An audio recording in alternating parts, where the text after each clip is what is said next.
And good evening, everybody, and thank you for joining us for this special election edition of Your Voice, Your Vote 2024. I'm Steve Dunn. And I'm Deborah Knapp. Polls just closed in the Oregon primary, and tonight we'll be breaking down the results as they roll in. And joining us in the studio tonight is political expert Jim Moore, who will keep look at the results and provide some context to all these races and measures that we'll be watching tonight. We also have live team coverage with tonight with reporters on some of the races we are keeping an eye on as well. Wright Gazaway and Barry Mangold are on the Multnomah County DA's race tonight. That certainly is a big one. Christina Giardinelli and Emily Gersh are following the race to replace Representative Earl Blumenauer, who was in office for about 30 years. Shelby Slaughter is covering Congressional District 5, where the winner will face the Republican incumbent, Lori Chavez de Reamer. First, we want to head to Thunby Varma, who is at a ballot drop box in Multnomah County, and they've just officially closed Thunby. That's right. Polling is officially closed. It is past 8 p.m. According to Multnomah County's website, voter turnout is about 22% still. While we've been out here, we've been talking to voters about what got them to come out and vote. They consistently said homelessness. And for the people we spoke to, voting is powerful. We need change in Portland and we need change in Oregon for the better. It's extremely important. I take my vote very seriously. Every vote, every federal, state, county election. Countless people putting in their ballots into mailboxes, while simply dozens came into the county elections building to drop off ballots. From what we heard, people who were coming into the building to vote had certain issues or questions, which is why they chose to come inside. We'll be continuing our coverage and we will be tracking election results. Please stay with us. I'm live in Southeast Portland. Thunby Varma, KATU News. All right, Thunby, thank you very much. As results start to come in, we want to turn to the Multnomah County race for district attorney. Are you getting some numbers in on that right now, John? Absolutely. Right now, Vasquez in the first dump, Vasquez is up 58% to 42% over Schmidt. Anything surprising in the first dump on that one then? Well, remember, we were looking and it looked like Democrats were really turning out, but if this holds up, then this means that Democrats who are frustrated are turning out. And so that's the big thing right now. Now remember, this early, we need to wait for the next round to come in, but usually it establishes a pattern and that pattern sticks. So good, looks good for Vasquez right now. Mike Schmidt, the incumbent there, district attorney. Let's see how things are going down there after that first dump. Wright Gazaway is standing by at that camp. Wright, what are you hearing at this point? They've got the results up on the screen right now, but that update has not come in yet. We're in the ballroom here at the Jupiter Hotel, about 100 of Mike Schmidt's supporters. The energy is pretty good. People are feeling confident, and on this screen, that result that you just shared has not been updated up there. Mike Schmidt has been out here for about the last 45 minutes. He just walked out into a back room. We were able to catch up with him for a little bit. He says he is feeling good. He did acknowledge the dynamic here is a lot different than it was in 2020 when he got nearly 77% of the vote. That race was over very quickly. He did acknowledge tonight will be much closer, so he expects the night to be a lot longer than it was. He says he spent the day door knocking, and those results just came in. They just updated here, so people are starting to look at the screen. You can see they've got the Multnomah County, the Oregon Secretary of State office up there. So let's see. Not many people looking at the screen. Okay, it's getting a little bit quieter, I think, as people are seeing that. So you're seeing about 82,000 votes right now, and Nathan Vasquez has that sizable lead that Jim mentioned. So people are looking at the screen right now, getting a lot quieter, I think, as people are realizing that those results have just come in, the very early results. Mike said he took today off, was door knocking with his wife. He was in the office yesterday. He is very nervous. His hands were shaking. He said he's trying to calm down. So we'll see what these results, these early results, mean for him and his election night party here as people start to look at the screen and see this early result. So it's a lot quieter. I'll see, John Michael, can we see these people looking at the screens, taking this in? I think people are starting to realize that the first batch has come down. We'll be here for the rest of the night. Once again, Mike Schmidt just stepped out of the room. He expected to come back at some point in the next hour or so, but that will be dependent upon what these results show over the next hour or so. Steve and Deb? Wright was mentioning that Mike Schmidt acknowledged how much of a difference it is from the time he ran 4 years ago. There was really a national trend with going with more progressive DAs in different counties. So very interesting. Let's go to Barry Mangold, who's covering the DA Schmidt's challenger, Nathan Vasquez. Barry? Yeah, Deb, Steve, you guys can probably hear the cheering in the back. The Vasquez campaign and this watch party just got word of that first dump of ballot information, which again shows Vasquez up by about 8%, I believe I heard that. Yeah, 58 to 42% here on the screen.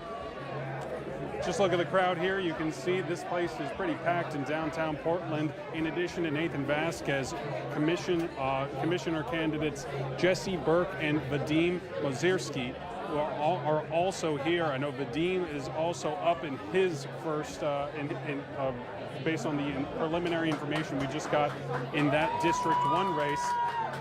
But plenty of elated folks here. I know that there are presidents of the police and fire associations or unions for the Portland Fire and Police Bureaus. There's also the Washington County District Attorney who is here in support of Nathan Vasquez.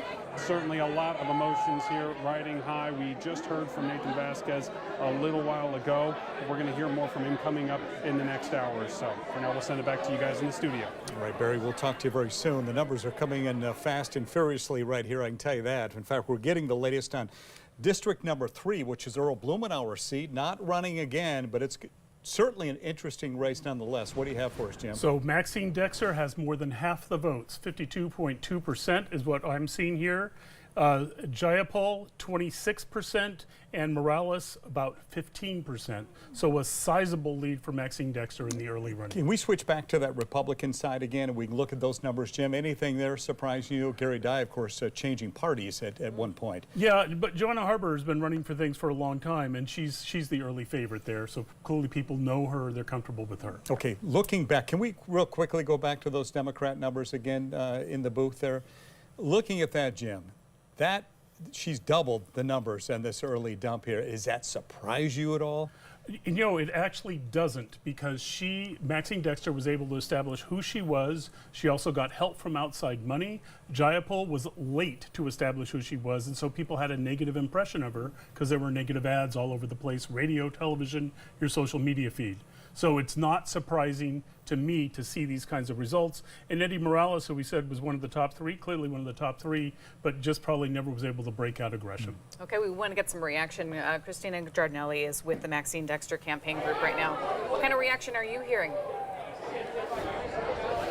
Yeah, you just missed the big loud applause as those first results, that first round of results announced, at the watch party here for Maxine Dexter. And of course, about 50 to 60 people gathered here at this North Portland location. Excitement running high as those results are announced. And, it is a fair amount of people, obviously, for a primary election. But as we told you earlier, this is no ordinary primary election. The candidate who takes the majority of votes in this district will likely win the general election, as well as this district has been held by Democrats for quite some time. As you mentioned earlier, outgoing Congressman Earl Blumenauer held the district for almost 30 years, so a big political move for Maxine Dexter. She wins this seat. Obviously now she's in the lead. I haven't seen her yet at this party, but I am told she's here. Our KATU photojournalist was catching up with her earlier. She was door knocking just a few hours before this watch party, making sure people get to those proverbial polls, cast their ballot, and she's expected to give some comments at the second round of the results that we'll be posting on our website as well, and we'll be following along closely. Now, I have seen a few state representatives, Democrats here, of course. Maxine Dexter has been a state representative for 4 years, so she's bound to have some of that support from Democrats in the House as well as the Senate. I did see Senator Rob Wagner here as well today, so she is getting some support from those Democrats in both the Oregon Senate and House. We'll be following the results here closely and bringing you the latest from this watch party. For now, live in North Portland, Christina Giardinelli, KATU News. All right, Christina, thank you very much. They're from the Dexter campaign and Sushila Jayapal campaign. Let's see how those folks are feeling at this point, being bested 2-1 according to the latest numbers. Let's go down there to Emily Gersh. Emily, what are you seeing? What are you hearing? Yes, Steve. Well, the party is underway here at Sushila Jayapal's watch party. I am joined here by Jonathan Ticini. He is running for Portland City Council. He is a friend of Sushila's. Jonathan, tell me why you are here tonight to support Sushila. Well, we've worked throughout this campaign to elect really the most progressive people to continue the legacy of Earl Blumenauer. And the great thing about election night is you've done all the work, you feel satisfied you've done it, you just come and have a party and wait to see how the voters voted.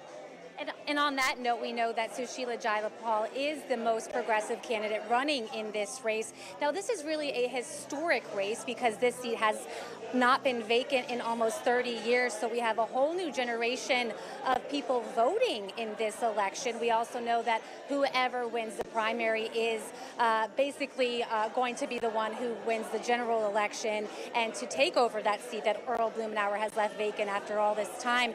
Now, why do you think that Jayapal is the right person for the job? Do you think that District 3 voters are ready for this level of progressiveness that she will bring to the seat? Well, let's start with the last part. Absolutely. I mean, if you look at the legacy of Earl Blumenauer and you look at the positions he's taken, virtually everything that he stood for, Pramila stands for. Let me give you one specific example about how progressive she is. Like Bernie Sanders in the United States Senate, Sushila has said we need to stop military aid to the Netanyahu government, to stop what is really genocide and just an immoral situation in Gaza. That is as progressive as you can get. And I think that's been something that has really rung true to many voters throughout this district. I've knocked on doors for hours for Sushila, and I think the voters in this district really felt that.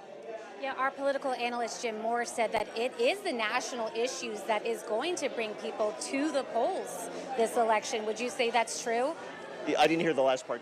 Sorry, our political analyst Jim Moore said that it's the national issues that are going to bring people to the polls this election season. Would you say that's true, even at the local elections? Yes, even for this district, because I think people are very aware that whoever, as you pointed out quite rightly, whoever wins this election, the primary, will be the member of Congress for as long as they want to be. And so they want to make sure that that person who's going to be voting on military appropriations, tax cuts, regulatory issues, a woman's right to choose, all those things, they want to have that person in place who they can be very confident will uphold those values, and I think Sushila is that person. What do you think separates Sushila from the more mainstream candidate, Maxine Dexter, already a member of Congress? What do you think sets her apart from Dexter? Well, Maxine is a member of the state legislature still, down in Salem. Look, I don't want to necessarily be negative or comment about another candidate. I would just say, in terms of Sushila, one of the things, and I think I mentioned this before we came on camera, I could go through all the lists of all the things that she supports, right in line with Earl Blumenauer. But the thing about Sushila, and I've said this to many people, she is an incredible human being. And I think in the politics, I've been around politics for 40 years. I've met many politicians. Few people that I've met are like her. And I think that matters to voters. You want to know that someone who has deep roots, is moral, really believes in humanity, will be in Congress voting that way and expressing, I think, the values of this district. Jonathan, thank you so much. Again, Sushila and her sister Pramila will be here at this watch party around 9 p.m., so we are still waiting for them at this moment. But as soon as they arrive here, we'll be sure to speak with them and bring you the latest here. Live in North Portland, Emily Gersh, KATU News.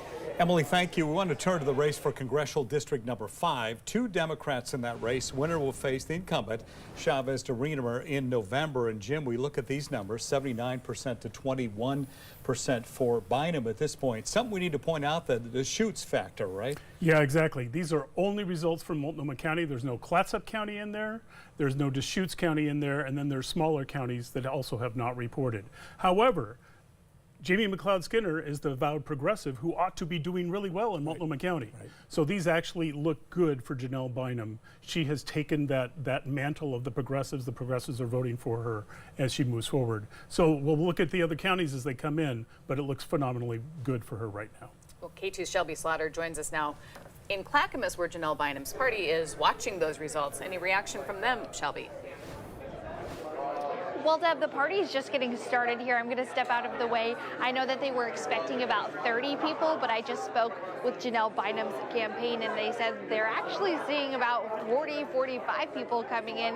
Spirits are really high here right now as we wait for Janelle to arrive. Now, the Democratic winner will then be up against the Republican incumbent, Lori Chavez DeRemer, who flipped the seat by a narrow margin just 2 years ago. So everyone does have a lot of high hopes tonight. I did just speak with a volunteer who has been helping Janelle Bynum with her campaign, and this is what she had to say.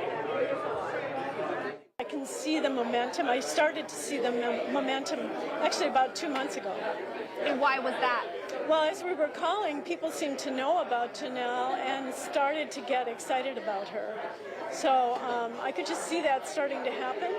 And so I'm feeling as if, you know, they keep saying it's a tight race, and it might be, but I just feel positive. And we're going to be here all night covering this election watch party and bringing you the latest.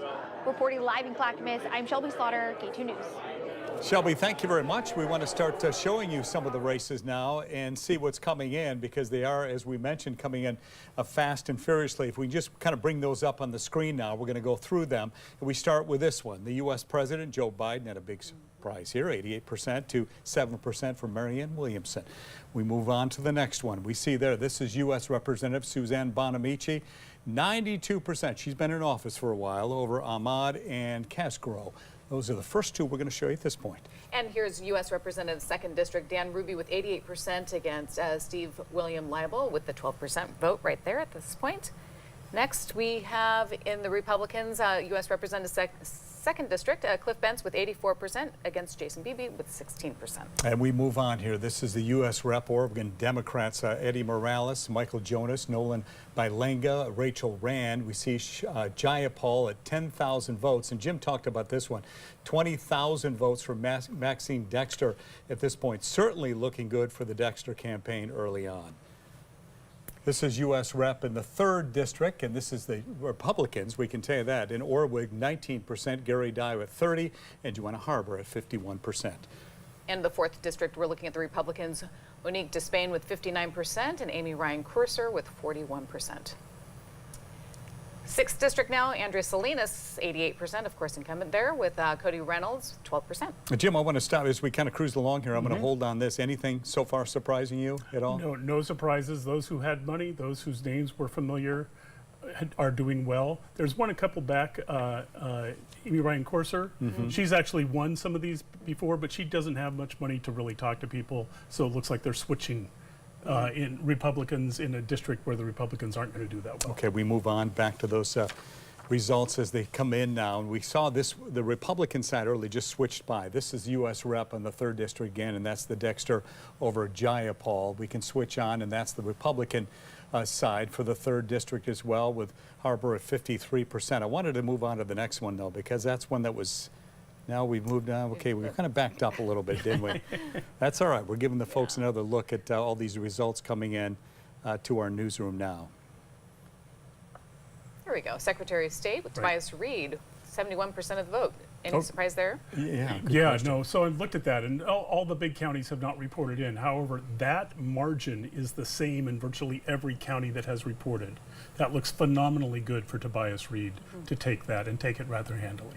And Tobias Reed, the treasurer, at this point. James Manning, state senator from the Eugene area, but even in the Eugene area, he's getting beat by about those margins. Okay, let's move on now and see what's next on the election here. Oregon Republicans, this is Dennis Linthicum, Brent Barker, and Tim McLeod. This is Secretary of State as well. Interesting, Dennis Linthicum, of course, was moved out because of the unexcused absences, right, Jim? Yeah, exactly. And he got into this race at the last minute. Right. So it's like, okay, I'll try to do Secretary of State. So we'll see if he can put together a strong campaign as we go into the fall. Okay, let's move on now.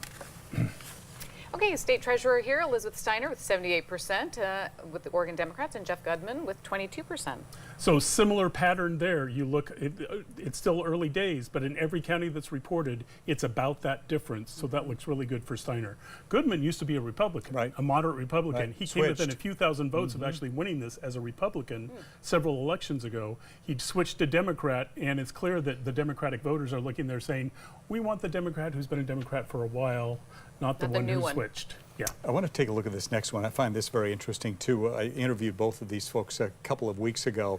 This is Attorney General Dan Rayfield, of course, running for that 77% against Shina Maxie Pomerantz with 23% of the vote there. This is the Republican side. Will Lathrop and Michael Gross, and Lathrop at 65% and 35% for Cross, and Will Lathrop is an attorney. Okay, do we have any other ones that we want to take a look at here? Oh, so this is fascinating. This is another one. There's a guy named Art Robinson who's in the Senate. He's a Republican. He couldn't run again because of the absences. Okay. His son was going to run, and so that's Noah. Noah is the son. And Christine serves in the House in that district, and so we're seeing the son appears to be moving ahead. Earlier, though, it was the other way around. Christine was ahead, so we'll watch that as it comes in. This is Southern Oregon.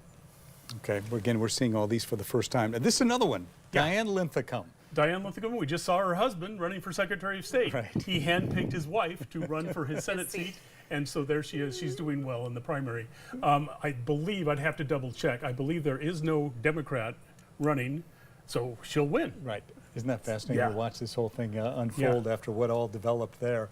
We can see the Oregon Senate here, Republicans District 29. We see Todd Nash with the lead in that one, and followed by Jim Doherty, Dave Drotzman, and Andy Hugh. This is Northeast Oregon, so it's a replacing somebody who's been there for a long time. Once again, no Democrats to speak of, so this will be the race. Okay, so I was just told by our producer that we have some broad interest measures that we want to take a look at what's happening here. Take a look at this one. This is out of Gresham, Jim, 26247, the firefighter police operating levy. Again, they pushed for this one hard on a story that we did, 57% yes and 43% no on that one. Even though you look at that, Jim, and it's interesting, we talked about this earlier today. You see some of these operating levies were in past years perhaps would have passed in a big way, and much closer now as folks kind of think about it. Exactly, and it harkens back to the 1990s and earlier when inflation was an issue and people were uncertain about the economy, and we're seeing that effect even in the Portland area where people the closer you get to Portland, the more likely you are to pass these things. But you know, people are thinking. Thinking differently. Let's move on. Let's move on to the next one here. So numbers, we can bring them up. This is the renew the motor vehicle fuel tax. So this is the 26,245, and of course this is the one they're going to fix the potholes, right? All the potholes. All the potholes. All of them. Yes, 69. I guess people want their potholes fixed. 69% yes, said no's at 31%. This is an interesting one. PPS renewal levy. This is to fund teachers. 68% voting yes for this one, passing so far to the 32% no. Yeah, that looks really strong. Anytime you see a yes or no, a yes above 55 to 60%, even in these early returns, that looks good for that particular race. Okay, any more we've got to show Oregon here Zoo before bond, we should. Okay, here we go. This is the Metro bond. A little bit Oregon tighter. Zoo, Yep. 54 to 46%. Looking at that, Jim, I don't know. What were you hearing on this one early on? Or folks just kind of not sure what was happening? They're there? not sure, but I need to look at the counties. Traditionally, Clackamas County will vote no. Washington County will vote meh, and Portland will vote yes in a big way. And so I'll have to look at the counties and see how that's breaking And down. a reminder on this is it's 8.5 cent tax per $1,000 of taxable primary property value. So that's what that would cost the homeowner. Go ahead, Jim. Yeah, do we happen to have the president, both Biden and Trump? If you could put those up at some We don't point. have that But according. this is interesting. Let's look Yeah, back at yeah, that. yeah, That was Jervis, and that's a Yeah, big deal because that's a this is huge deal. potential closure of the district. But at this point, they're voting yes, 73%. Yeah, that's a 3-to-1 margin. That's really good for them. Remember, they voted this down 8 times. And if they didn't pass it, not only would they close the district, but they would farm it out to the 5 districts around it. So this is, no, we want our school district. We're going to pay for this stuff. Results for the DA right here. If we can bring those up, that would be number 300 if we can push that button and bring up the DA results. And this is it right here. You're looking at Nathan Vasquez, 58%, Mike Schmidt, 42%. As we look at that number, and before we go to Barry Mangold, who's down at the Vasquez campaign, Jim, and you look at that number and you say, folks are not happy with a lot of things that are going on in the city of Portland right now, and particularly when it comes to prosecution and holding folks accountable. Would you agree with that? Yeah, absolutely. That's the strong message of a Vasquez win. And once again, this is above that 55% mark, so it looks really good for him in these early returns. But yeah, strong message. People are frustrated. they, a sizable group still want reform, but a more sizable group want change. Let's go and have stronger crime prevention techniques and everything else. We want to find some reaction now. Barry Mangold is covering DA Schmidt's challenger, Nathan Vasquez. What are you hearing? Yeah, well, Deb, Steve, one of the campaign managers for Nathan Vasquez approached me as soon as the first data dump came out, or first round of election results came in, and they said they're very confident so far in that roughly 13,000 vote lead that Vasquez has over current DA Mike Schmidt. And the sentiment that they spoke with, and I say they because it was Nathan Vasquez as well as two commissioner candidates, District 1 candidate Vadim Wazirski and District 2 candidate Jesse Burke, they all had one similarity in their speeches, in that they feel like the community is not being listened to by the current city and county governments. And that was one of the stronger sentiments that they really kind of held to throughout their speeches before those results came in. Take a listen to what Nathan Vasquez had to say. I will quote one person, and that's Ted Lasso, and say, tonight's about believe. Believe in yourself, believe in this community. This is not about believing in one person. It's not about believing in Nathan Vasquez. It's about believing that all of you came together to create a movement, to move us forward, a belief that all of us are here because we see and we know there is a path forward, and it is a path forward to where we all enjoy the safety that we want and desperately need. That was Nathan Vasquez before the first round of election results came out. I haven't seen him in this election party, but here, take a look at the crowd that we're dealing with here at this hotel in downtown Portland. Quite the crowd here. It's been hard to move around, frankly, and that could be because there are not one but three candidates here for different offices, all with similar messaging, all supporting one another. In fact, District 2 candidate Jesse Burke is actually one of the campaign managers for Nathan Vasquez, and when she gave her speech earlier, she really was doing a lot of commending of Nathan and the amount of work that he has been doing in the weeks leading up to this election. Certainly a strong start, but they will not be declaring victory until that second round of election data comes in around 10 o'clock. For now, we'll send it back to you live in studio, guys. All right, Barry, thank you very much. Janelle Bynum right now ahead in a very big way. Right now going to be taking the podium and speaking to the folks down there. We also have Shelby Slaughter as well, but let's listen into Bynum right now. Thanking her parents for leading her in a direction that is going to chart a new way of life for our family. And it just reminded me of why I do this work. And I'll say this in my remarks in just a moment, but I do this work as a love letter to my children and to Oregon's children. And I truly believe when you bridge the gap between opportunity and talent, then America is a much better place. There's so many young, talented, beautiful children out there who just need a shot. And I think, Washington is failing us in delivering, food. Today we're talking about school lunches for every child in America.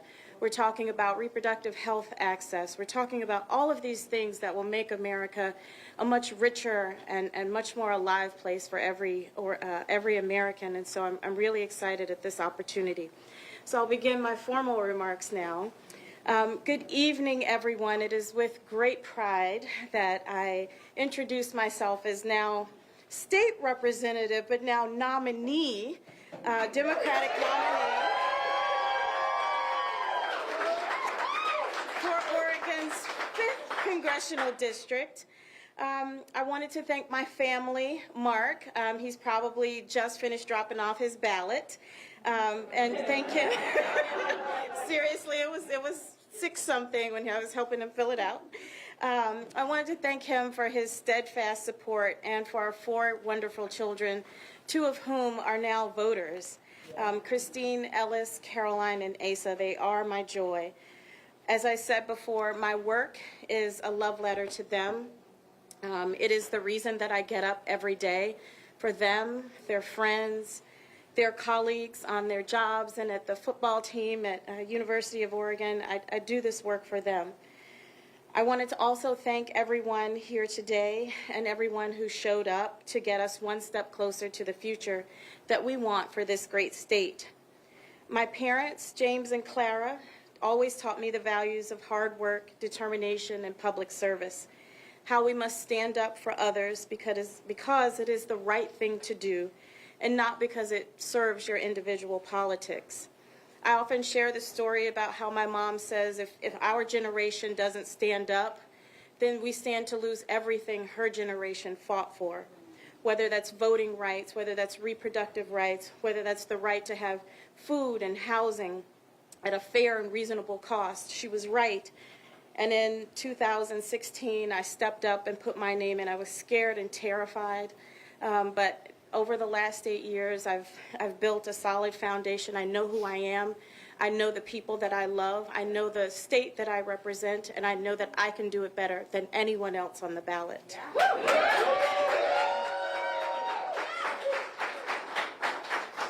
As your representative in Salem, in the past, I've looked at every bill with the lens of, will it make Oregon better and create opportunities for our children, both our sons and our daughters? Will it help working families, and will it advance civil rights? And I know better than anybody else, unfortunately, Lori Chavez DeRemer hasn't been thinking that way in Congress. And I believe she makes her decisions with a very different set of criteria. Will it help me? Will it help my far-right MAGA Republican donors? She voted in D.C. to restrict access to reproductive rights, and then wasn't so truthful about her record back home. Listening to Janelle Bynum right now, as she mentioned, the nominee for the 5th Congressional District now. She will take on Lori Chavez DeRemer, and as we talk about that, Jim, a little bit, she has defeated her twice before in 2 state House races in District 51. Yeah, and she comes into this really powerfully out of this primary. She takes on the person who won the primary 2 years ago, who defeated an incumbent, Kurt Schrader. She has won in every county. She won 60% to 40% in Deschutes County, where Jamie McLeod Skinner is from. So Janelle Bynum is phenomenally strong here. And so it'll be turnout. Will the Republicans turn out? Will the Democrats turn out in this rather evenly split district? Let's talk about the significance of this district. District 5 could really swing the control of Congress. It really can. You know, there are a majority of 4 seats for the Republicans. Several people have resigned. It's been down as low as 1. And so we're kind of up to 2 right now. So boy, anything can swing. And the national groups have focused on this district as one of the key districts in the entire country. Can you imagine tomorrow the national folks, when they see the numbers coming out of here and what they've got coming ahead here and the possibilities, that they'll be jumping on this wagon big time? They'll be jumping big time. And remember, Janelle Bynum's campaign, you know, she wasn't known outside of her House district. She wasn't known at all. But so many big-name Democrats endorsed her. So people would say, oh, I remember that person as governor. Oh, I remember that person as my senator. And so that kind of Democratic coming together is very powerful. Now in Oregon, the Republicans don't have that kind of endorsement power. They don't have members of Congress that are really have been around for a long time, that kind of thing. Former governors. The last Republican governor died 10 years ago. So it'll be fascinating to watch how that all plays out. What do you think Lori Chavez DeRemer's thinking right now? She's seeing those numbers, 70 to 30, including in her home county of Deschutes. I mean, that's big. Yeah. So Lori Chavez DeRemer is her home county is Clackamas. Right. Yeah, so seeing that. So she is ahead by a lot in fundraising. She's got over $3 million. And so we'll watch Janelle Bynum, who's done pretty well, but all of a sudden does money begin to just flow in there. We've seen this with some of the congressional races 2 years ago. We saw tens of $1 million flowing into some of these races. I would expect to see that here. And then not big on primary night, but I kind of expect the same thing in CD6 as well. Because it was a 2% race. We've got the same people, Mike Erickson and Andrea Salinas, who are cruising tonight. They have no problems whatsoever. But people are going to look at that and say, oh, that 2%, can the Republicans flip it? Are the Democrats going to defend? Oh, Oregon will be in the center of something. That's going to be a dramatic race, too, as we get to November as well. Well, we're also watching District 3, and let's go to Christina Giardinelli, who is with Maxine Dexter's campaign. Christina? Yeah, you know, lots of excitement here at this watch party, especially as those results are now showing Maxine Dexter in the lead. So far, of course, it's not final yet, but lots of excitement here, a couple rounds of applauses as that data has been coming in, and a few state representatives here supporting their colleague. I have Representative Lisa Reynolds here is going to give us a couple quick comments on what we've seen so far. Hi, thank you. Hi. Can you state your name for the record? My name is Lisa Reynolds. I'm a state representative for Oregon House District 34. And why are you supporting Maxine Dexter? Well, the minute Maxine told me she was going to run for office, I knew she was the right person to be a congressional representative. She's a physician. She's a state legislator who's the only one who's running to be a lawmaker who has lawmaking experience. And she has success in passing life-saving laws on opioid harm reduction and on health care and on health policy. And we know that health care is a third of our budget. We need health care experts in Congress. So are you surprised to see the results so far? How are you feeling about it? I'm certainly not surprised at how well Maxine was doing. Of course, I've been on the doors with her for weeks, but I am a little surprised with how far ahead she is, and that one news organization has already called it for Maxine. Team Maxine, of course, is waiting for the AP to really make sure we have the numbers right. She is a data-driven candidate, and she's going to make sure that we are certain this is a victory before we move forward. You know, with all the talk about the campaign funds coming into that race, how do you feel that contributed to what we're seeing so far in the data? All I can say is I have knocked thousands of doors for and with Maxine, and the voters know who they want. They want someone with proven experience, proven leadership, and with an expertise that's going to help us take care of the most vulnerable Oregonians. And you were up there with Maxine talking to her earlier. How's she feeling about all of this? She is cautiously optimistic. She is she's an ICU doctor. She has a very cool head.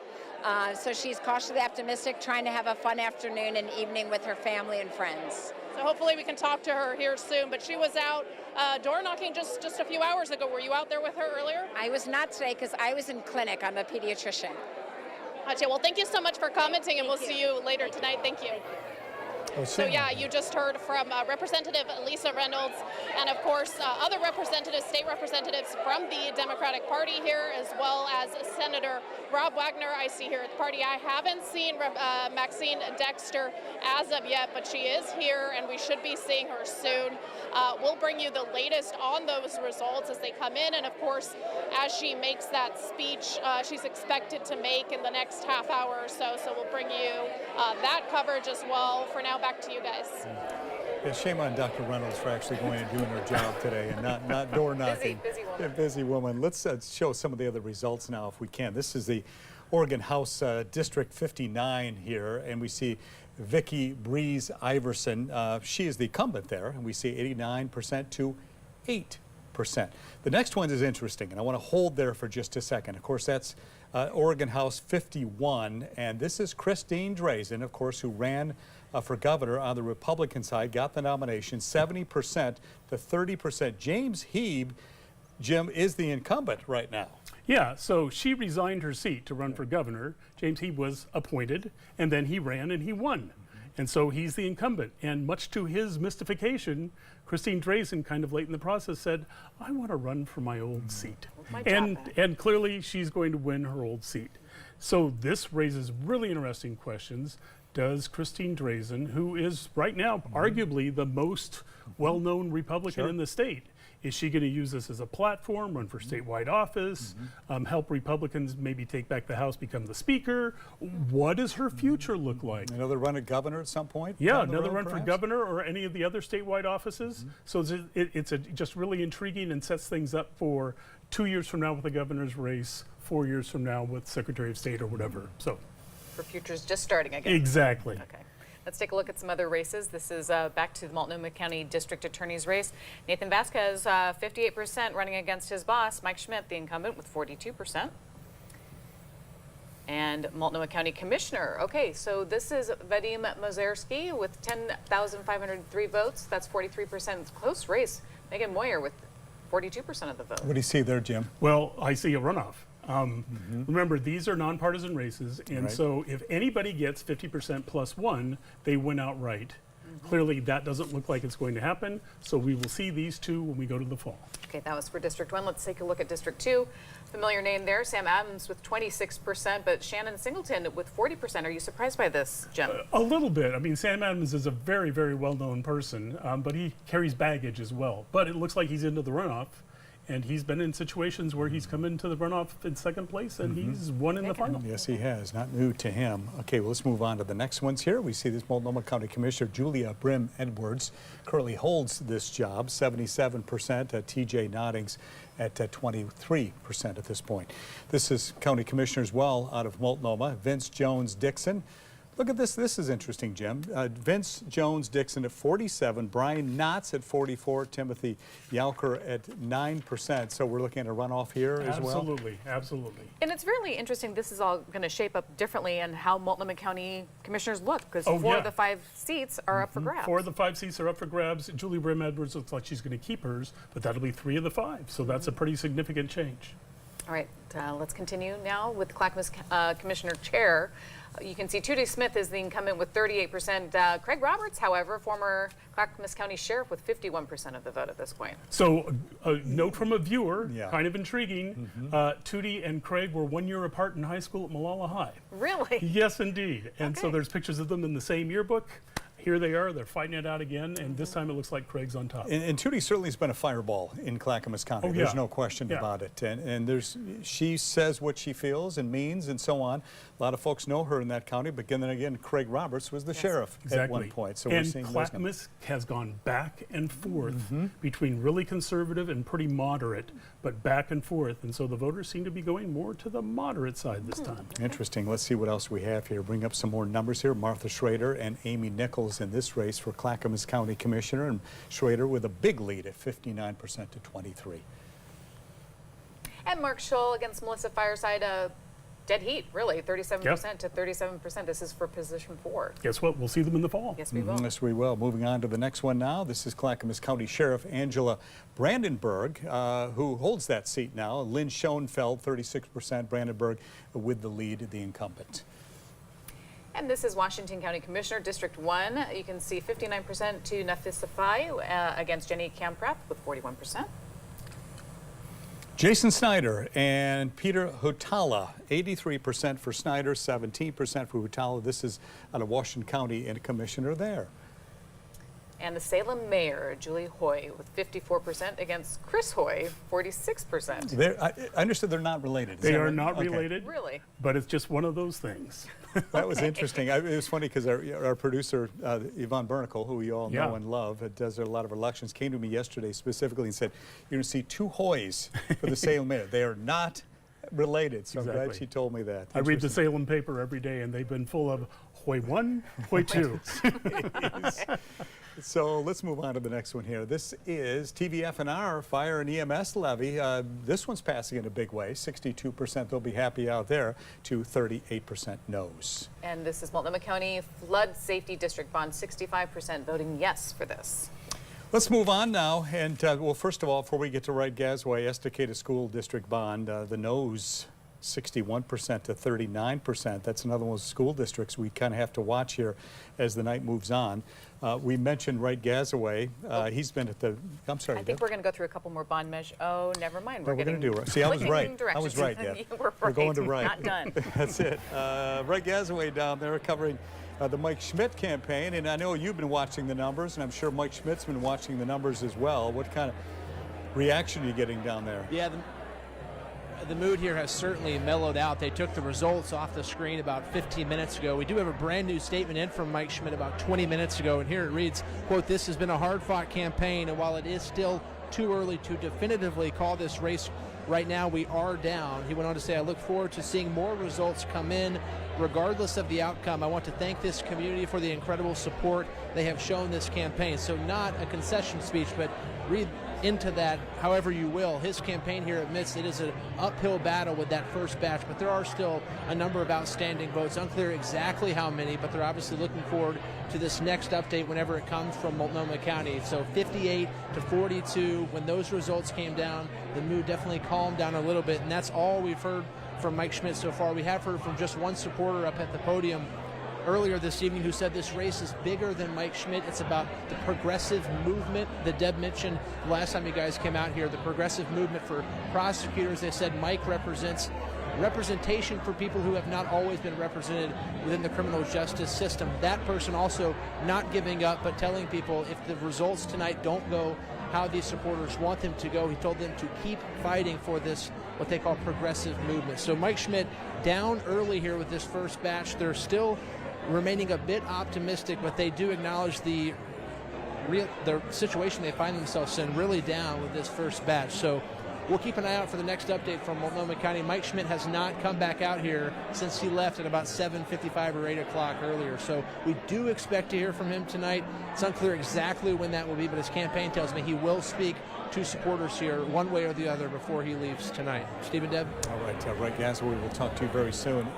You know, Jim, I talked to Mike Schmidt on Monday, and I said, hey, how are things going for you? And he said, I'll tell you, right now, it looks like low voter turnout is good for me. So what happened here? Low voter turnout was not good for him. Yeah.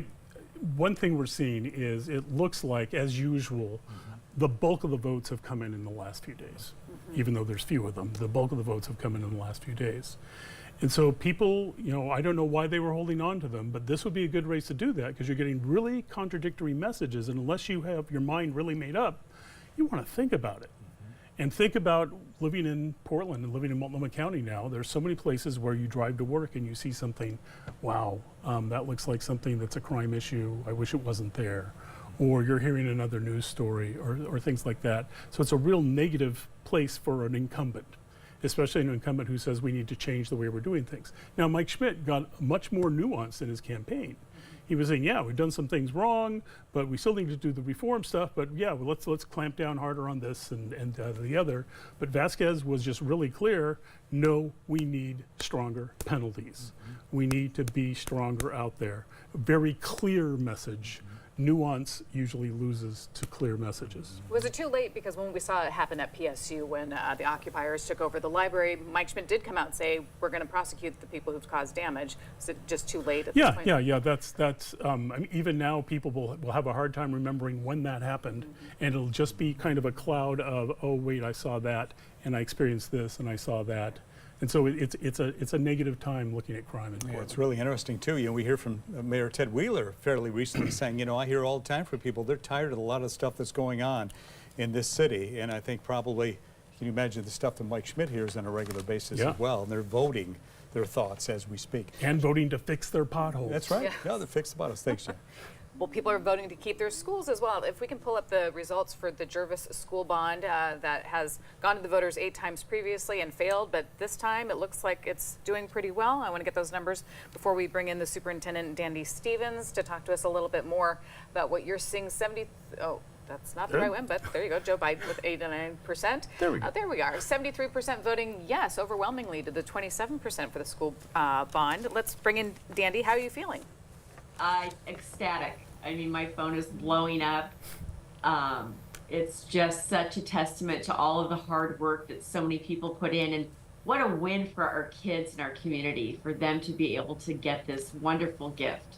And so we just now have the real work cut out for us. I can't even express my gratitude. Are you even just a little bit surprised, Dandy, at this point when you see the spread in the numbers? 70. I'm sure you were sitting at home tonight going, boy, what's it going to turn out? But that's a big margin of victory, at least at this point. At this point it is, and when I compare it to what happened the last 2 springs, I mean, this is overwhelmingly, we've swung in the positive direction by leaps and bounds. And I can tell you that even on Friday night, you know, all weekend I was just in total turmoil about what this was going to look like and sitting on pins and needles. So for it to be this far ahead this early, I was really shocked. Superintendent, we talked to you earlier tonight at the 6 o'clock hour before the results were dropping. What was different about this year compared to the 8 previous years that this has gone before voters? I think we just spent a lot of time engaging the community and trying to help them understand the dire need that our facilities were in, and that the idea that we couldn't continue to try and piecemeal together these repairs. And it was not allowing our children to receive an adequate education. And they came in and they toured the buildings and they asked great questions. So I think that real deep level of community engagement really helped. What will this mean for your school now? What will this mean for the district? Well, you know, I think that the real work begins now. So what it means is that our middle school kids are actually going to have a school instead of one hallway. We'll be able to put in HVAC systems so our elementary classrooms are not 50 degrees. We'll be able to repair the high school roof so that it's not leaking on kids as they're sitting in class trying to learn. It touches every single building, and it brings every building up to a 21st century education model where our kids sorry to are going to be interrupt. able to have. I'm sorry to interrupt you, but thank you so much for joining us and congratulations. Thank you. No question about that. Good for you guys there. Sushila Jayapal, 3rd District, is speaking right now. Of course, the number's not looking good for her at this point. Let's listen in. No matter what the results are tonight, what doesn't change is why we ran. Yes. What doesn't change ever is why we ran. The vision that we ran on, the values that we ran on. The values we ran on were integrity, decency, commitment, compassion, and justice. Yeah.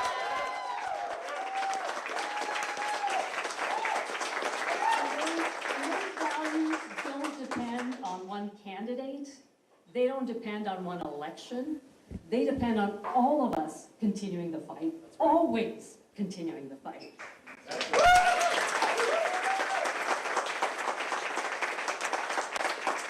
We ran on a vision. We ran on a vision not just of what this district can be, but of what this country can be. Yes. We ran on a vision of a country that is truly, truly built for all of us.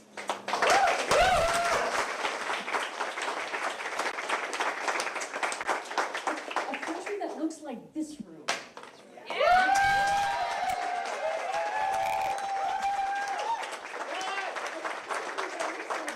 A country that looks like people who live how they want to live, who love who they want to love, who respect each other, who include each other. That is the vision that we ran on, and that does not change no matter what happens this evening.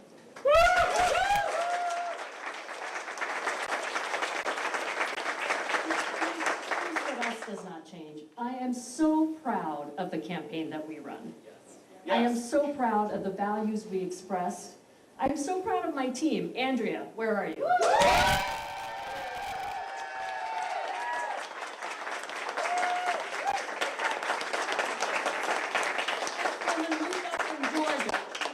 This woman moved out from Georgia to work on this campaign, and all of the rest of our team, we have left it out on the field. That is how we do this. That is how we fight this fight. I am so grateful to everybody who supported me. My #1 supporter, my incredible sister, Congresswoman.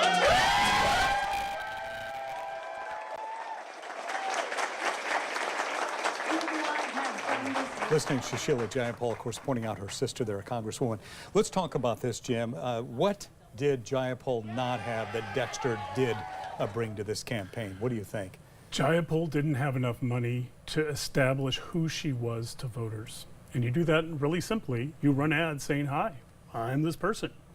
So we see a lot of people with their dogs and their families and out, whatever they want to do. So think about the 5th Congressional District. Boy, we saw Janelle Bynum's family and her talking to people. Same thing with Maxine Dexter. Maxine Dexter doing stuff, kind of being a person. Jayapal didn't have enough money to get those ads going. And outside money came in and began to define who she was. So people attack ads. Yeah, well, not necessarily attack ads, but they're ads that they manipulate us with the fuzzy screens and the quotes that say things like, oh my gosh, she's a progressive or whatever.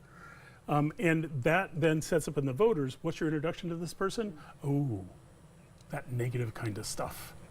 And so Jayapal then, when she says, no, this is who I am, she has to fight uphill against that, and clearly not successfully.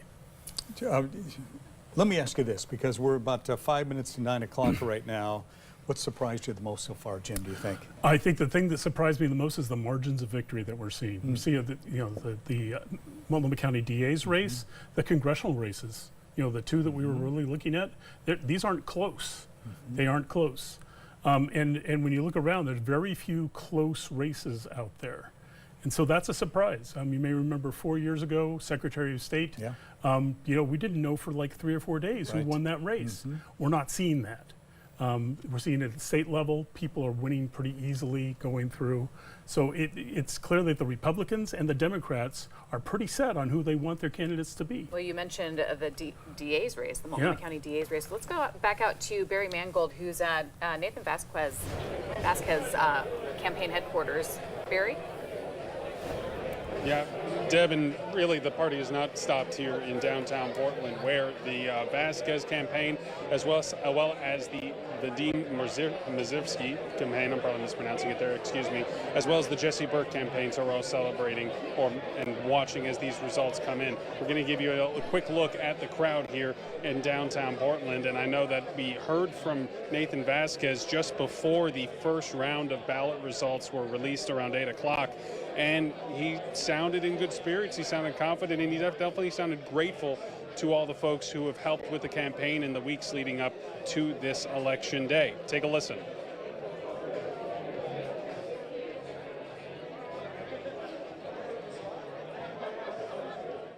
Tonight is a recognition for all of you that spent thousands of hours walking on the streets, knocking on the doors, putting stickers on door hangers, making phone calls, showing up day in, day out.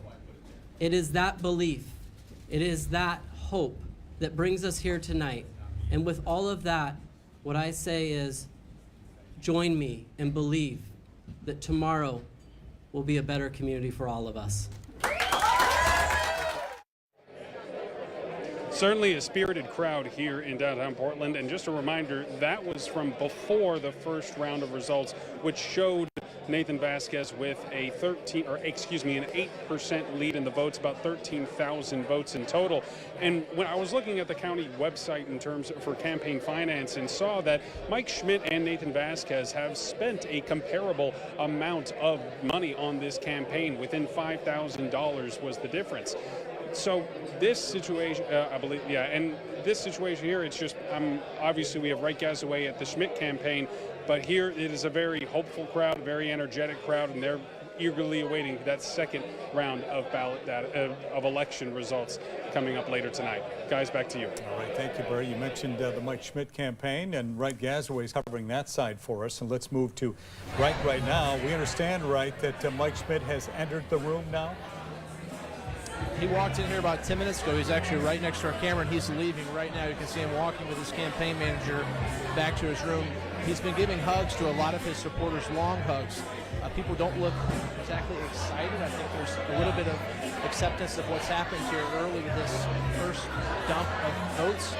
So that's the first we've seen of him. He made the rounds just right behind me, talked to about 5 or 10 people. We shared some videos of that on social media. We'll try to get those to show you next time, but that was mostly what he was doing. We tried to just talk to him, and he was wished away back to the back room. But his campaign earlier told me they realize right now with this early result that they have a bit of an uphill battle. There's another dump they're expecting a little bit later, but he did thank all of his supporters for all the hard-fought work in the campaign, but he said he's not ready to give up yet. He did acknowledge the reality that they are down significantly at this point, as Jim Moore just mentioned. So the mood here, once again, has mellowed out a bit. There were some cheers when he walked in, but as he was making those rounds, hugging and talking to people, it seemed like a lot of his supporters were accepting of the reality of what's happened here tonight. It is still very early. I do want to point that out. Okay, right, thank you. As you just heard, they're still waiting for the next dump of votes to be counted, but really, can it change that much in the percentage between the two candidates? In the past, we have seen that it has not changed that much, especially from a single county. And so, this is a big lead. It's 58% to 42%, 68% difference. So if it tightens up, it's got to tighten up a lot, and that is almost unheard of. However, Multnomah County, usually they'd like to be first in the state. Great. But then they do usually something between 9 and 10, and the latest one is kind of right at about 11. We've done some elections where they haven't done anything until 11. So we're waiting to see what has the pattern established itself, or is there something weird going on with the way ballots are? What's going to be interesting to watch too in the ensuing months to come here. So voters have said, we want you to be tougher on crime. I mean, clearly, that's what he's campaigned on this whole time. Right. Now he has to be tougher on crime, right, Jim? Well, he has to be tougher on crime, but he can't do that until January. Right. So it'll be interesting to see how that all plays out. We've seen in the past, for instance, Ted Wheeler was elected county commissioner at one point. He won outright in May. He was able, actually invited in by the county commission, set up a little office here, hang out here, learn how we do this, learn how to be the manager, do all that kind of stuff. Will we see something like that? Will we see Schmidt say, I think I should resign and the new person should be appointed in? The voters have spoken strongly. That's happened in our past as well. It'll be fascinating to watch this. All right, let's take a look at some other issues that we want to bring to you. This is the Multnomah River School District bond, 50-50 at this point. I don't know how many votes are in, but it's 50-50 at this point. Moving on to the next one, this is the Banks Fire District number 13. This is a levy renewal, and this is the yeses at 77% to 23%, so that will move on. Next, this is Banks School District number 13 bond, 60% voting yes for this, 40% no. This is the city of North Plains. The no's outweigh the yeses on this. This is the urban growth boundary expansion. And let's hold this one just for a second, because I'm seeing Jim's eyes light up here as we look at this. The no's 72%, 28%. That's been a big discussion, Jim, is moving that boundary out a little bit more, and they're saying no out there. Yeah, so the big thing with this is we've had urban growth boundaries and statewide planning for 50 years. And there's a process to do it. What the people of North Plains did is they said, aha, we the voters get to have referendums if we want to. And so they said, we'll gather signatures. They did. A court said, no, you can't. And then a court said, yes, you can. And so basically, the people of North Plains at this point overwhelmingly have said, we do not want that urban growth boundary to be expanded. Problems with North Plains, it doesn't have a main grocery store, it doesn't have a lot of things like that. The expansion was supposed to help with that. Clearly that argument has not worked. Now I drive through North Plains every single day and watching the different properties next to each other with yes and no signs has been really, really entertaining. Well, the no's are outweighing them tonight, that's for sure. Let's take a look at the next number here. We can bring this up. This is the Tigard renewing the Public Safety Services Levy. They're saying yes out there in Tigard, 79% to 21. We've seen a few communities actually saying yes to their public services levy. This is Tigard adopting a new city charter, 71% saying yes, 29% saying no. What's next here? We can bring up, this is Tualatin Hills Parks and Recreation Levy. Fairly close here, but the yeses are weighing the no's, 56 to 44. And Woodburn Fire District number 6 renewing their levy, 82% saying yes, 18 saying no. Silver Falls School District bond, absolutely nobody voted in this. No, I'm kidding. We just don't have the numbers on that one at this particular time, but we'll try and get that filled in for you. Let's start with Gresham Firefighter Police Operating Levy. This was big news in our newsroom. We covered this extensively. 57% voting yes for this, 43% saying no. We look at this one now. This is the Portland renewing the motor vehicle fuel tax. This is basically the 10 cents a gallon tax that they started a number of years ago. The intent was to fill up the potholes. Now, we did a story in this at one point a month or so ago, and people are saying, I'm not voting for this because they don't fill any potholes. So I don't know what they're doing with all the money. This is some of the complaints of the folks that we talked to out there. But the yes is clearly outweighing the no's, 69 to 31. Our next one is Portland Public Schools renewing the levy to fund teachers. This actually is to pay for 660 educators within the district. It's passing 68% to 32%. We move on to the Metro Zoo bond. Boy, this is one, you hear some folks say there's no way I'm voting for this because I'm not sure it's really going to do anything, and others say you got to, protect the animals and the zoo and the whole deal. The yes is 54, the no is 46, so that one is likely going to win. And Jervis School District bond, we talked to the superintendent earlier this evening, voting overwhelmingly, 73% saying yes, funding the district there, to the 27% saying no. And Jim, as we look at the Jervis, and we look at some of these other school bond measures, and we talked to the superintendent there, and I said to Dandy Stevens, are you, surprised looking at the numbers? And even she was surprised. And we had this on earlier on our newscast. We interviewed her. She was nervous. There's no question about it. Are you surprised at those numbers? Yeah. Particularly seeing it failed so many times? Yeah, you asked earlier what the surprises were. The distance of the victories. It's a 3-to-1 margin saying, yes, we're going to pay for this in Jervis after saying no 8 times. So, yeah, that is surprising, but clearly the message worked. Yeah, I was going to say it was a much more dire message this time. Like this school district is going to be kaput if this doesn't pass. Right. And I grew up in Southern Oregon. I almost started college 2.5 years early because Medford came within 1 vote of shutting down the schools. And when you get to that last vote, people say, you know what, I think we're going to vote yes this time. And I think, here we are well over 45 years later, people are still doing the same thing. Our Emily Gersh right now is standing by with Sushila Jayapal camp, and she is there now, and I'm not sure if she has Sushila with her or what, but Emily, you go ahead. Okay, I want to make sure I said that correctly. Emily, go ahead. Okay, yeah, guys, we are joined here with Sushila Jayapal. She just walked in to her watch party moments ago. Sushila, you just made remarks to the crowd here. First of all, what is your reaction to the crowd? And I wanted you to reiterate, what you said to them moments ago. Yeah, absolutely. You know what? Votes are still coming in. The results so far are not what we would want, but we need to respect the votes of every single person who's casting a vote, and so we're going to continue to wait and see those come in. No matter what happens at the end of the evening, I am so proud of the campaign we ran. It was a campaign about values, integrity, commitment, justice. It was a campaign about a vision for the district and for the country. I am so proud of the support that we had from this very diverse district. The room that you see here is the room that I ran to represent. And I am absolutely proud and, so confident in the voters of this district. And Sushila, you talked about the role of money in politics during your remarks a few minutes ago. We know that your opponent, Maxine Dexter, raised quite a bit more money than you for her campaign. Talk about, what you had to say about the role of money in politics here. Well, one of the reasons I ran was because my concern about our democracy. And even before this race and before the money that came in, if I had to pick one threat to our democracy, I would say it's the role of money in politics. The fact that very wealthy corporations and very wealthy individuals can contribute unlimited amounts of money into elections to buy races, I think is a fundamental problem. It is ironic that that is what we saw happen in this race.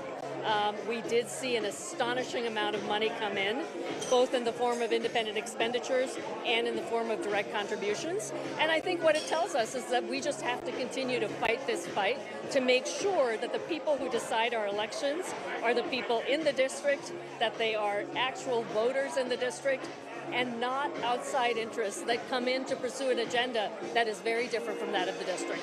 Will you congratulate Representative Dexter if she does win here tonight? Absolutely. Once we are sure what the result is, if the result is that she wins, absolutely, I will congratulate her. Thank you so much, Sushila. Steve, as you can see, there is a great turnout here tonight, a lot of cheering. We know that the night is still young, but we do know what the numbers show so far, so I'm going to throw it back to you, and then we'll, as soon as we have an update, we'll be sure to let you know what we have out here. We're live in North Portland. Emily Gersh, KATU News. All right, Emily, we'll talk to you later on. Thank you. I want to go back to that 5th district, and we talked about Janelle Bynum there with a huge lead over Jamie McLeod Skinner, including in Skinner's own home county when she lives in Bend now. We know that. Let's talk about that race. As we look at those numbers there, 70 to 30%. She sends a very, very strong message over to the Republican side. Chavez DeRemer saying, look what I've done here. This is going to be certainly a tough opponent. Right now, this is a low turnout election, but there are more Democrats than there are Republicans. And more Democrats than Republicans voted in these primaries here. And when we look at Janelle Bynum, she won by over 70% in every county except Deschutes, but there she won 60-40. Right. That's McLeod Skinner's home territory. What did she do right in that county to come up against McLeod Skinner? I think it was that she introduced herself and said, I am someone who represents your values. She wasn't running away from being a progressive. Okay, Kurt Schrader 2 years ago was saying, no, I'm the centrist, and he had a record of that, and the voters said, no, we want to go with the progressive. 2 progressives running, and Bynum also then was able to play up on, you know, Jamie McLeod Skinner has had her chance. And it's time for someone who has beaten Lori Chavez de Remer to have that shot. And so I think that's a pretty powerful message. And here's the question for you on Jamie McLeod Skinner. What happens now? She's run a few times. Yeah. And in fact, won in 22. What happens to someone like that? Do they continue to run, Jim? I mean, what are your thoughts? Well, if she wants to be in elected government, I think she needs to aim a little bit lower. She needs to go for a county commissioner, maybe a state legislative seat, something like that. She's got a wealth of experience, though. She could make help a lot of Democrats in terms of figuring out messages, in terms of figuring out how to connect to people. I mean, even though she's getting beat, she's got the support of a lot of people in that district, and she did 2 years ago. So she's got some real chops there, but it would be more behind the scenes. I want to touch one more time on the significance of this seat nationally. Yeah, so this is one of the seats that is targeted nationally as determining who controls the House. So you begin to see it a little bit in the ads. You begin to see people say, okay, if you vote for this, that means that the Democrats will take control of the House. That national theme may or may not come from the candidates, but we will see outside money pouring into this race to make exactly that argument. Republicans, we have to hold on to it to continue control of the House. Democrats, we have to take it to get control of the House.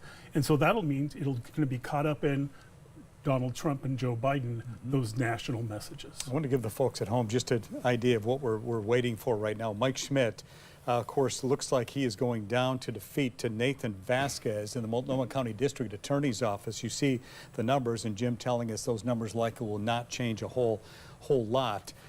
We are waiting for Mike Schmidt to he is walking into the room as we speak up to the podium. Let's listen in.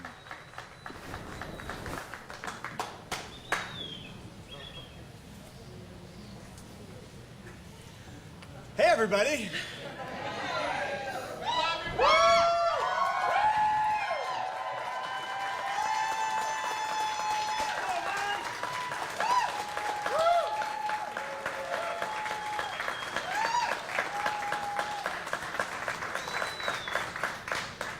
You know, I look around this room tonight, and these are exactly the people that I want to be in the room with.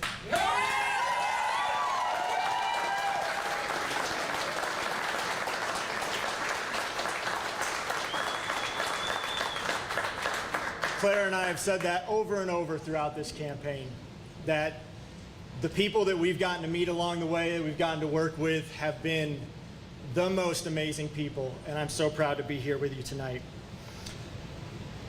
I got some prepared remarks. I'm going to read them. I'm going to try not to read too much. I'm so grateful to be in here with all of you that know that we can fix a criminal justice system that's been broken since its inception. And we can get better public safety results and outcomes. These things are not mutually exclusive.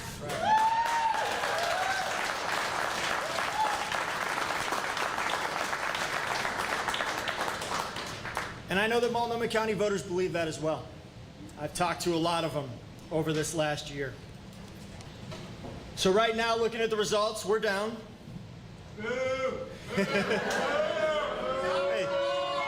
if you know anything about me, I actually believe in data and numbers.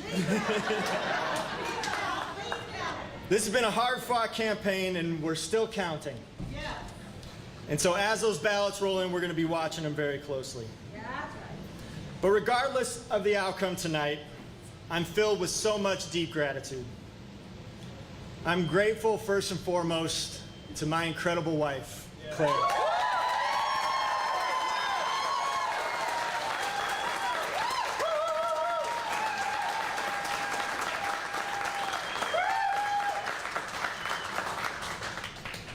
My wife's strength, her love, her clarity. I am a dad. It makes my family what it is. And none of this could have been done without you. I love you.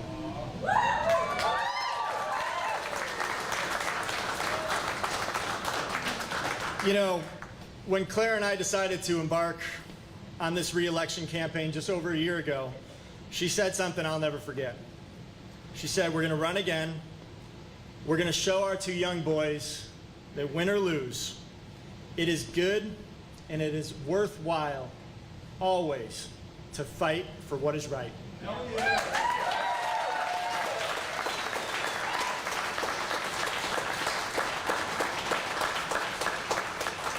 And if you've been at some of the countless house parties that so many of you in this room have hosted for us, or door knocking or anything else, and you've gotten to hear my wife speak, you know she always says that she knows that we're on the right side of history. And everybody in this room, when I look around, that's what I see. I see the right side of history. And that we take action in service of leaving this world better than we found it. I want to thank our incredible community that's shown up to this election, the folks who knocked the doors, that came to our events, delivered lawn signs, donated your hard-earned money in this incredibly expensive race. I got to thank my campaign team, Andrew, Clara, Amanda.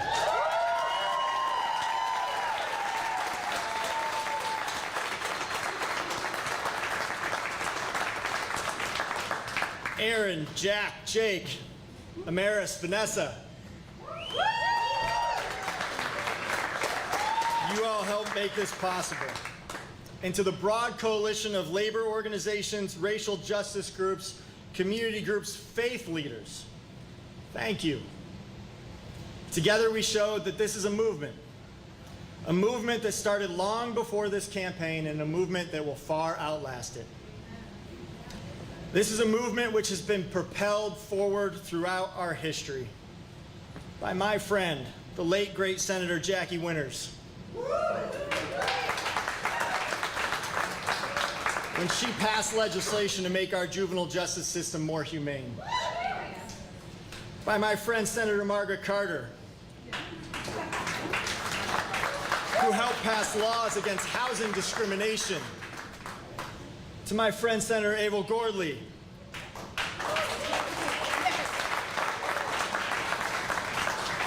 who fought for cultural competency trainings in the courts and in police, and who had the grace to sit down with me so many times and talk to me about it and teach me.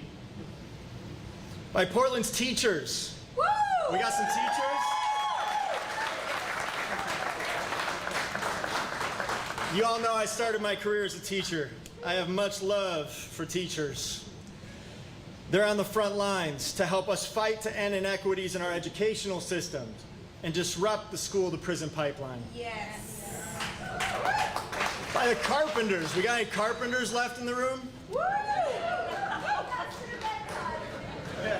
Our carpenters and labor unions who fight back against exploitive labor practices which undermine the working families in our community. When wages are stolen out of workers' pockets, that makes us all less safe. Thank you to the carpenters and other unions.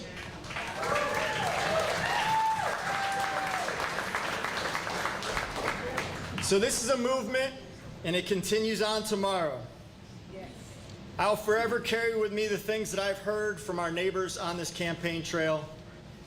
I've heard from the people of Multnomah County that they want a DA who will fight for gun violence prevention.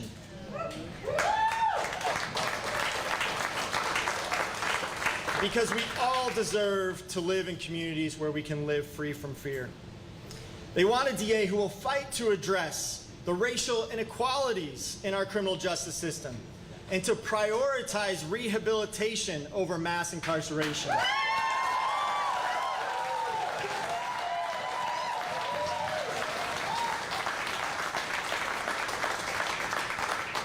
They want a justice system that responds to the needs of working people, the people that make our communities great. A system that stands up for workers who have their wages stolen by their bosses. They want a system which treats people with dignity whether they have $5 to their name or $5 million. So tonight, let's celebrate the work that we have all put in this room. Regardless of the outcome, we have continued our movement for justice and for a safer Multnomah County, and I cannot thank you all enough for being on this journey with me.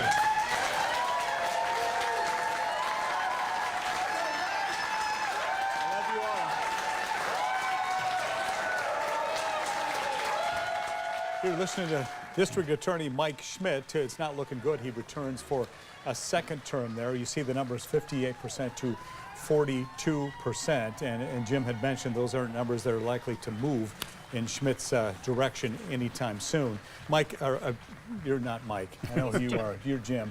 Let's talk about this now. What happens to a guy who has been district attorney for 4 years now? A guy in your office has defeated you, likely. What happens to Schmidt now? Well, short term, they got to figure out, does Schmidt serve out his term, which is basically another 7 months, or not?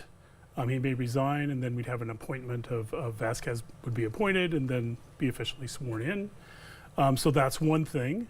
But then long term, he kept talking about the movement, and the movement is nationwide. Because he was elected as a reform district attorney, he can go and he can talk to people. He can help them do successful campaigns and also what to implement. You know, Portland has been a hard place to be a district attorney in these last 4 years. Coming out of COVID, and then fentanyl took off here later than the rest of the country, but took off, you know, all of those kinds of things. So he could go talk to people and say, here's what we learned in Multnomah County. How do we apply it to what you're doing so that we can begin to deal with some of the reform goals? And the reform goals, you know, they make a lot of sense. We imprison more people by any measure than any other country in the world. The idea is that doesn't really do much about our crime rate. Even though people say, oh, it gets them off the street, it still doesn't make the crime rate change that much. But how do you make that connection with voters? How do you make that connection in policy? How do you begin to put fewer people in prison and yet the crime rate goes down? He's got some real good insights on how that might work. And I think people in Portland kind of look at what's going on. They've seen the crime rate over the last year, 2 years, and they see this going on. They just want something done. Yeah, yeah. Right? And we're, as voters, we're really good at that short-term thing. We look at you and say, you're running for this. This is my view of what you ought to do. It's not happening in my experience, so I'm not going to vote for you. We see that for the president. We see that for every election all the way down. Yep. While Mike Schmidt was talking, Maxine Dexter, who's running District 3, took the podium. Let's take a listen to what she had to say. Good evening! Oh my God!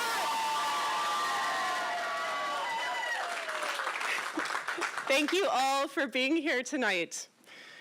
Oh boy, okay. I am deeply grateful for this community. Look at you. Oh my gosh. You made this campaign possible. Without your help, your support, your generosity, your hard work, and your friendship, we made this happen.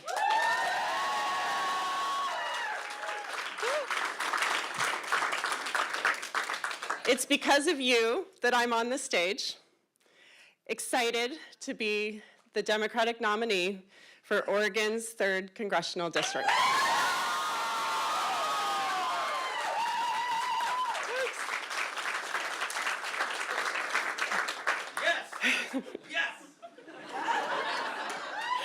While you all have played a very important role in bringing me here today, there are a few people that I need to thank first and foremost.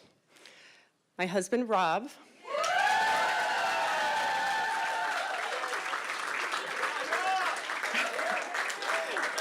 That's quite a round of applause there. And, and our children, Alex and Sophia.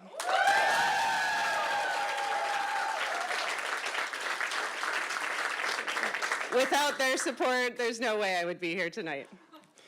My team, I am incredibly proud of this team. Some have been with me for years. Some have just joined us on this journey. I couldn't have done this without you, and I'm so humbled to have had you on this crazy adventure with me. Every time. Our volunteers, you took time out of your lives to knock on doors in the rain and the sun last weekend. You made endless phone calls texted voters about our vision, our values, and why it matters. And our house party hosts, I was told we had more house parties than some people had ever seen. Thank you.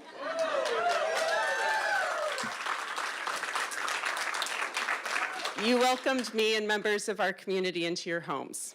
At a time when politics wanted to divide us, you helped bring people together. You set an example of how to build true community. Thank you.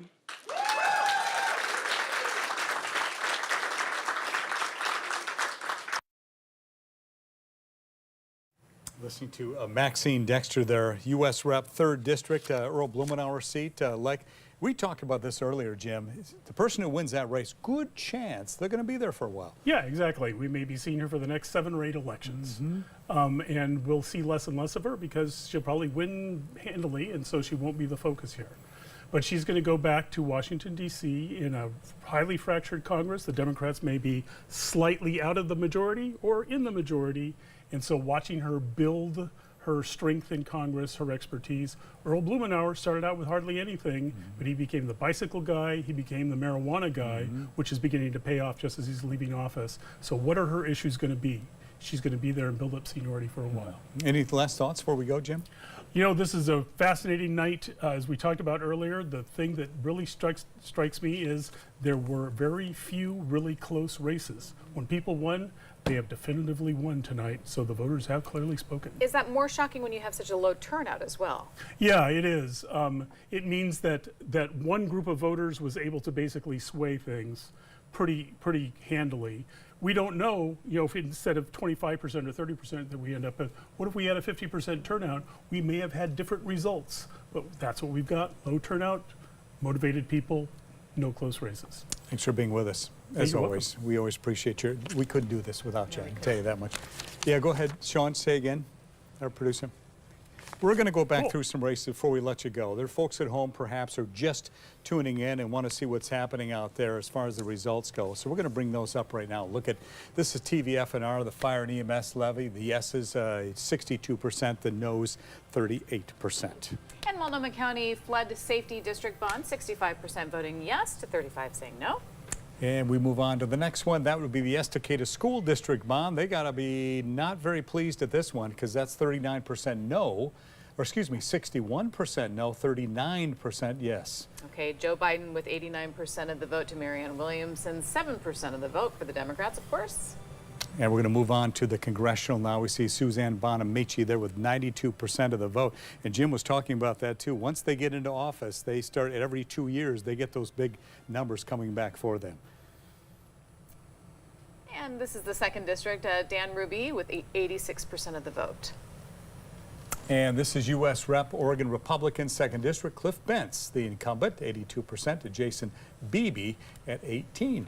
And of course, we've been covering this extensively. Maxine Dexter, who we just heard from, with 53% of the vote. This is Oregon 3rd District, Earl Blumenauer's former seat. And we move on to U.S. Rep. 3rd District here, and this is the Republicans. We see Joanna Harbor at 53%, and Gary Dye at 29%, and Teresa Orwig sitting at 18%. And this is the 4th District, Oregon Republicans, Monique Despain with 59% against Amy Ryan Cursor with 41%. And moving on again, this is U.S. Rep. Oregon Democrats, 6th District, Andrea Salinas over Cody Reynolds. Salinas, of course, the incumbent at 88%. And here we are, Oregon Republicans, 6th District, with Mike Erickson overwhelming 75% of the vote. To David Russ's 21%. There you go, Deb. I was waiting for you to throw that in there. Okay, let's see what else we have, or we can bring these up now. This is the Gresham Firefighter Police Operating Levy. This is 26-24. Yeses outweighing the noes, 57-43. And this is Portland's Renew Motor Vehicle Fuel Tax, 69% trying to get rid of those potholes against the 31% saying no. And the Portland Public Schools levy renewal to fund the teachers. The yes is saying 68% of them saying yes, we want that. 32% of them saying no, we do not. And another big one that people have been talking about, this is the Metro Oregon Zoo Bond. 54% voting yes for this one to the 46% saying no. And Jervis School District bonds, this has been a big one. Of course, Jervis worried they'd have to just close the school down if they didn't pass this one. Well, they're passing it in a very big way. The yes is 73% to 27% saying no. And of course, this is a big race that we've been talking a lot about tonight. Nathan Vasquez, 58% overcoming his boss, Mike Schmidt, current DA, with 42% of the vote. And we got the Multnomah County Commissioner here, Vadim Mazurski. Look at this, 43% to 42% over Megan Moyer. This is going to be big as they move on, the two of them. To November. And this is District 2, Shannon Singleton with 40% of the vote against Sam Adams, of course, former mayor, with 26% of the vote. And we have Multnomah County Commissioner Julia Brim Edwards over TJ Notting, 77 to 23%.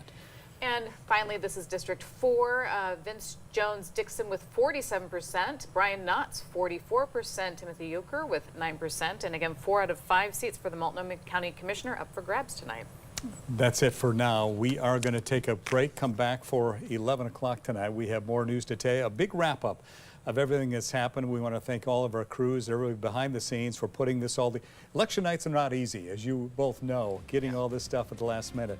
We'll get it all together for you. See you at 11 tonight.